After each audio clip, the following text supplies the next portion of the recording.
Hey everyone, Mr. Sujano here, your source for gaming, tech, emulation, and open source news. Let's get started. Alright, to kick things off, yes, I'm camping again, virtually. The weather is super nice, the lighting is just right, there's no wind, and the temperature is perfect. And the lake view isn't too bad at all. I recorded this while I was camping and I really miss this scenery. Anyways, here I've got some news that is not so good to start things out, and hopefully the view kind of makes up for that. Probably not, but hopefully. Anyways, we're starting out here by talking about Sega. And Sega has announced they're delisting the Sega Mega Drive and Genesis Classics. So for those who may not be aware, the Sega Mega Drive and Genesis Classics bundle is one, or I guess was one, of the legal ways you could actually purchase ROMs from Sega. I'm not joking with you.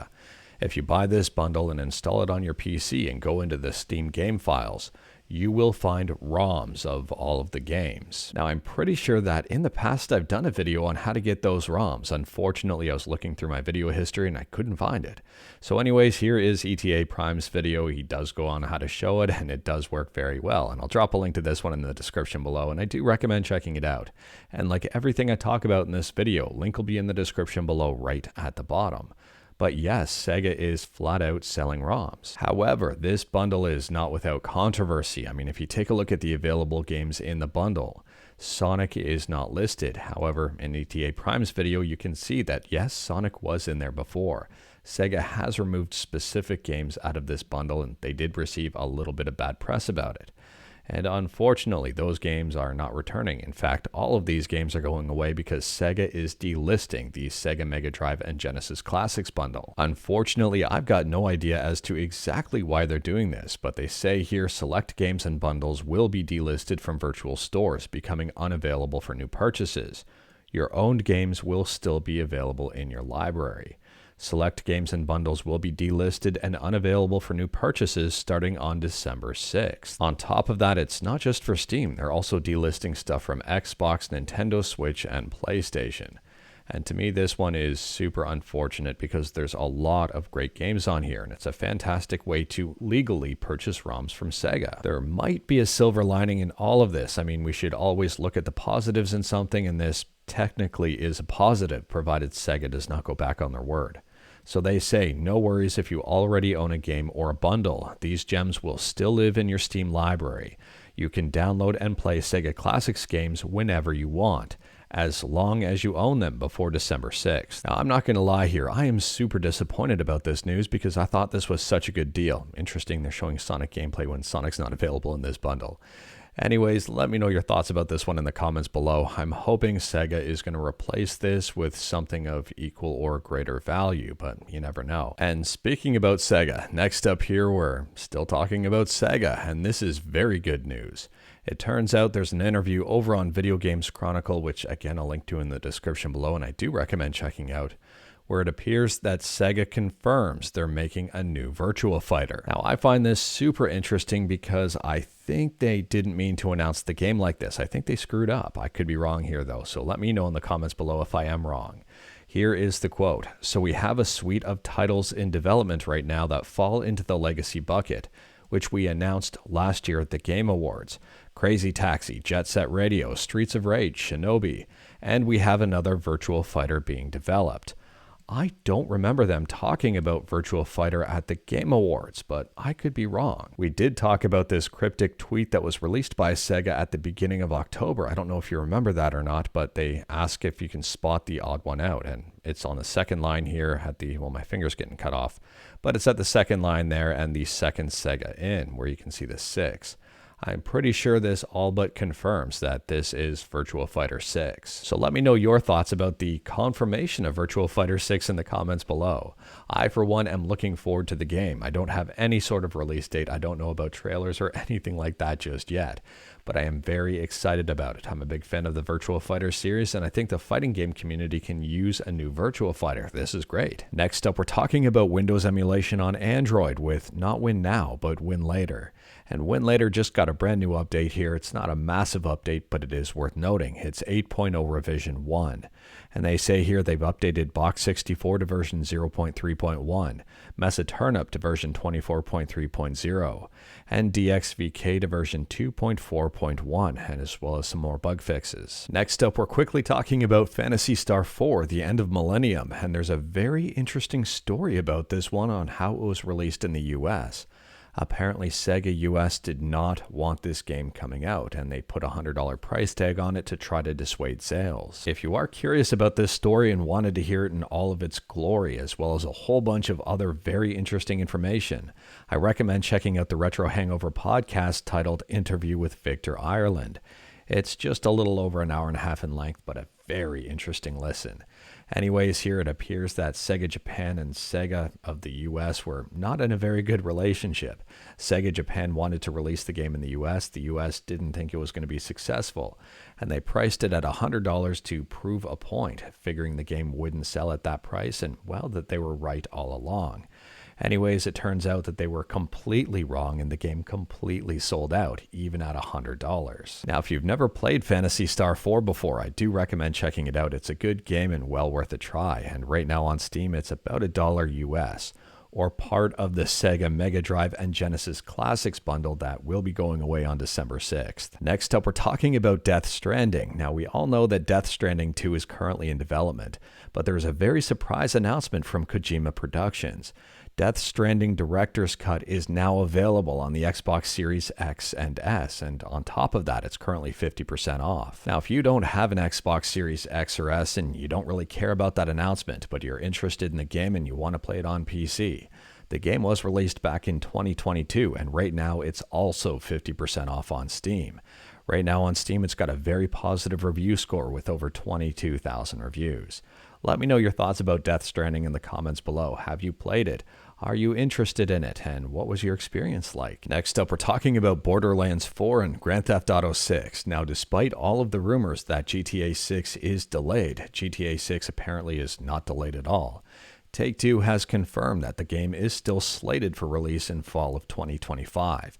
And they also said that Borderlands 4 won't release at the exact same time. So Borderlands 4 may be released sometime between April of 2025 and I think March of 2026. So we'll have to wait and see there. If I was a betting person, I would say probably in 2026 at some point for Borderlands 4. But GTA 6 releasing on fall of 2025 is probably what most people are interested in. Now, we're going to have to wait and see on this one. I'm hoping GTA 6 is not going to be released in a broken mess and it's going to be nice and complete and very good. I mean, recently with Take-Two, I've been a little bit concerned considering the definitive edition of GTA 1, 2, and 3. But let me know your thoughts about this one as well. Do you think GTA 6 will be delayed, or do you think they're actually going to stick to the schedule? Next up, we're talking about a free and open source Adobe Photoshop alternative of sorts. It's called GIMP. If you're on Linux, you're very familiar with this program. Anyways, here, GIMP version 3.0 release candidate 1 has just been released. And in my opinion, this is absolutely huge. For those who may not be aware, GIMP stands for GNU Image Manipulation Program. And version 2.0 was released back in 2004. It's been like 20 years. Now, it is worth noting that this is not the official release of GIMP 3.0. It's currently undergoing final testing. That's why they're calling it Release Candidate 1. Things may change. If something's broken and unreleasable, it may be removed. Maybe they'll add something. I don't know here. But they're very close to the final release. Anyways, here, as for what's changed, there's way too much to list in this video, but we'll go over a few things at a high level. For example, a brand new icon, new splash screen, legacy icon theme improvements, color space invasion, public API finalization, non-destructive editing updates. I'm just reading the headlines here because there's a lot of detail. And to be perfectly transparent, I am not an expert when it comes to GIMP. I kind of just fumble my way around in there, do what I can do to make it work and what I need it for. And then that's it, and I don't use it very frequently, but when I do use it, it's a very powerful piece of software. Now, if you are curious about this and wanted to read through the entire changelog, like everything I talk about, link will be in the description below right at the bottom. And they say here for future changes, and I think this is also big. Going forward, we are restructuring our development process to decrease time between releases. So we're going to see way more updates from GIMP in a lot quicker fashion. Next up, we're talking about something specific to Canada and also TikTok. And if you're not interested in this section, just feel free to fast forward to the next one. I'm in Canada. I'm a little bit interested in this, and I've been paying a little bit of attention to the issue. It turns out here that TikTok has been ordered to shut down business operations in Canada. From my understanding, they will be appealing this. No surprise there. There's a very big caveat. The app in Canada has not been banned, and from my understanding, it's not going to be. So it turns out here that although Canada has ordered TikTok to shut down its business operations, it hasn't banned the use of the app. The Canadian government believes the decision to use a social media app or platform is a personal choice. Now, in my opinion here, whether or not you like TikTok is completely irrelevant to that statement. In my opinion, that's a very big statement overall in terms of governing what people are doing. This is a big win for the people, I would say. Maybe I'm wrong here. Let me know your thoughts about that in the comments below.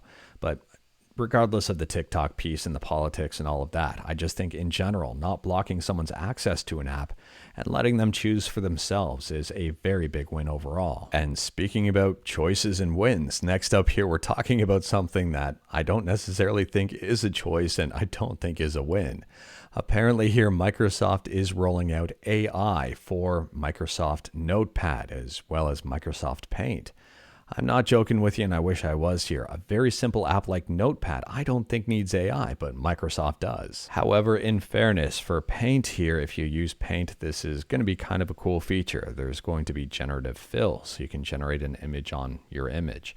And also generative erase, so you can erase parts of your image as well. Now for Notepad, and I may be out in left field on this one, it might be an unpopular opinion, but I just use Notepad as a side thing to copy and paste random text, jot down a few things, and that's really about it. I don't really use it as a serious document editor at all. And it seems here it's going to be getting things to help phrase sentences, change wording up, and even more. Stuff that I would figure would be in a more complete program. But let me know your thoughts about this one in the comments below. I mean, I can be swayed to change my viewpoint on this one if a good argument is presented. I don't want to be close-minded, and I like hearing people's opinions.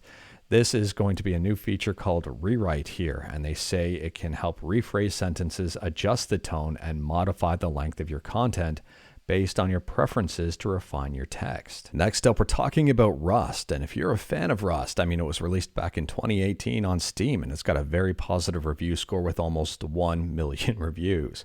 A lot of people are a fan of this one. Anyways, if you are a fan of this game and you've got a mobile device and you ever wanted to play it on mobile, well, soon you'll be able to. Now, unfortunately, I don't have any gameplay trailers or release dates or anything of that nature for you just yet. However, I do have this announcement over on Twitter, and they say Facepunch Studios is thrilled to share that Rust Mobile is on its way, and they do have a Discord. So if you're excited about this one, let me know your thoughts in the comments below. And on a side note here, my hopes for this, and these are lofty hopes, I hope it's going to be cross-platform. I hope it's going to be available for both iOS and Android, and I hope it's not going to be free to play, but I could be wrong on all counts. But anyways, that is all I've got for you in this one. Straight to the point, all stuff and no fluff. We talked about a bunch today. Let me know your thoughts about absolutely any of it in the comments below. If you like this video, leave a like. If you didn't like this video, leave a like. Hit that subscribe button. Check out my other videos. Don't tempt fate. Save your state.